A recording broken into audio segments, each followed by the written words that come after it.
Assalamualaikum warahmatullahi wabarakatuh. Saya di sini mau mempresentasikan tentang analisis pelayanan publik dalam pengurusan SIM dalam mata kuliah manajemen sektor publik. Perkenalkan, nama saya Novel Suhadarata. Perkenalkan, nama saya Rizka Mufida. Perkenalkan, nama saya Ayu Diana Indila. Saya Rizka Sindagila. Saya akan menjelaskan latar belakang pelayanan publik merupakan kewajiban pemerintah dalam memenuhi kebutuhan masyarakat sebagaimana diatur dalam Undang-Undang Nomor 25 Tahun 2009 tentang pelayanan publik. Salah satu bentuk pelayanan tersebut adalah pengurusan SIM, surat izin mengemudi. Pengurusan SIM menjadi penting karena yang pertama berkaitan langsung dengan keselamatan berlalu lintas, menjadi syarat legal bagi seorang untuk yang berkendara sepeda motor, menyangkut kepentingan masyarakat luas. Namun dalam pelaksanaannya pelayanan SIM masih menghadapi berbagai kendala sehingga perlu dilakukan perbaikan dalam sistem pengelolaannya. Next. Nah, selanjutnya ada pelayanan SIM. Pelayanan SIM adalah layanan administrasi dari kepolisian yang dilakukan melalui Satpas. Layanan ini bertujuan untuk memastikan bahwa setiap pengemudi memiliki kemampuan dan layak untuk berkendara, sehingga tercipta pengemudi yang tertib dan aman. Seperti yang terlihat pada gambar, alur pelayanan SIM yaitu melalui satu, pendaftaran, yang kedua tes kesehatan dan psikologi, yang ketiga ujian teori, yang keempat ujian praktik, yang kelima penerbitan SIM. Selain itu, jenis layanan SIM meliputi SIM A, SIM C, dan juga SIM B sesuai dengan jenis kendaraan yang digunakan. Next. Nah, sekarang masih ada permasalahan kendala terkait pelayanan SIM. Beberapa permasalahan yang sering terjadi dalam pelayanan SIM atau di lapangan. Yang pertama itu adalah antrian panjang di Satpas. Antrian panjang itu adanya pihak ketiga yang menawarkan jasa mempercepat proses secara tidak resmi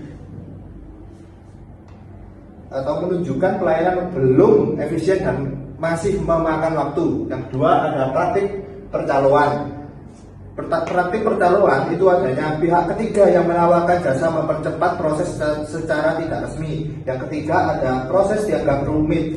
Alur pelayanan kurang dipahami masyarakat dan terkesan berlibat. Atau yang keempat, kurangnya transparansi biaya. Informasi biaya resmi belum tersampaikan dengan jelas ke masyarakat. Yang kelima ada ujian praktik dianggap sulit. Banyak pemohon merasa kesulitan dalam ujian praktik berkendara. Next. Jadi untuk selanjutnya yaitu ada pengelolaan SIM. Pengelolaan SIM sendiri yaitu merupakan suatu proses pengaturan, pelayanan, dan pengawasan dalam penerbitan serta memperpanjang SIM oleh Polri agar tertib, transparan, dan mudah diakses oleh kaum masyarakat luas. Yang pertama yaitu ada digitalisasi. Pengelolaan SIM berbasis teknologi yaitu SIM online dan aplikasi Korlantas. Yang kedua ada standar operasional prosedur yaitu SOP. SOP di sini mengatur pelayanan dari pendaftaran, tes hingga penerbitan dan menentukan waktu pelayanan agar lebih pasti. Tujuannya yaitu pelayanan lebih terstruktur, jelas, dan tidak terbelit-belit. Yang selanjutnya yaitu ada pengawasan yang dilakukan oleh internal Polri itu sendiri untuk menjaga disiplin petugas yang melibatkan masyarakat melalui titik dan laporan untuk mencegah penyimpangan seperti pungli dan meningkatkan kepercayaan masyarakat. Yang terakhir yaitu ada inovasi pelayanan. Jadi inovasi pelayanan sendiri ini ada dua macam yaitu SIM keliling dan drive-thru. SIM keliling merupakan layanan di lokasi tertentu yang ada mobil layanan datang berarti ya teman-teman ke tempatnya. Sedangkan drive-thru SIM perpanjang tanpa turun dari kendaraan, kayak drive to ke McD kayak gitu. Nah, tujuannya untuk memberikan kemudahan dan menjangkau lebih banyak masyarakat. Nah, kesimpulannya pengelolaan SIM terus dikembangkan melalui digitalisasi, standar pelayanan yang jelas, pengawasan yang ketat, dan inovasi agar lebih cepat, transparan, dan mudah diakses oleh kalangan masyarakat. Di sini ada kelemahan dan kelebihan. Yang pertama, kelemahannya masih ada calo. Jadi masih adanya pihak ketiga seperti calo yang mengganggu integritas pelayanan. Yang kedua, pelayanan masih lambat. Nah, antrian yang panjang menunjukkan pelayanan masih tidak efisien dalam memanfaatkan waktu. Yang ketiga, ada kurangnya transparansi. Kurangnya keterbukaan informasi bagi masyarakat dalam proses pelayanan ini membuat masyarakat kesulitan. Yang keempat, ada sumber daya manusia yang belum merata. SDM yang bertugas belum memiliki standar kompetensi atau distribusi yang merata.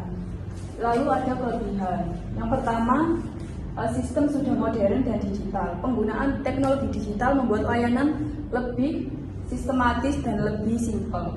Yang kedua, ada proses terstruktur, yaitu alur birokrasi yang sudah diatur secara sistematis sehingga lebih terorganisir. Yang ketiga, ada mendukung keselamatan berkendara. Nah, ini layanan ini tidak hanya sekedar administratif, tapi berperan penting dalam mendukung keselamatan berkendara di jalan raya. Nah, yang terakhir ada kesimpulan dan saran. Pelayanan pembuatan SIM saat ini sudah berkembang dengan adanya digitalisasi dan inovasi layanan. Namun, dalam pelaksanaannya masih ada beberapa kendala, terutama pada transparansi dan efisiensi dan juga integritas pelayanan. Nah, saran dari kelompok kami untuk meningkatkan kualitas pelayanan SIM ada beberapa hal yang perlu dilakukan, yaitu perketat pengawasan calo, tingkatkan transparansi, perbaiki sistem antrian, dan juga tingkatkan kualitas SDM. Sekian presentasi yang kami sampaikan, kurang lebihnya mohon maaf. Kami akhiri. Assalamualaikum warahmatullahi wabarakatuh.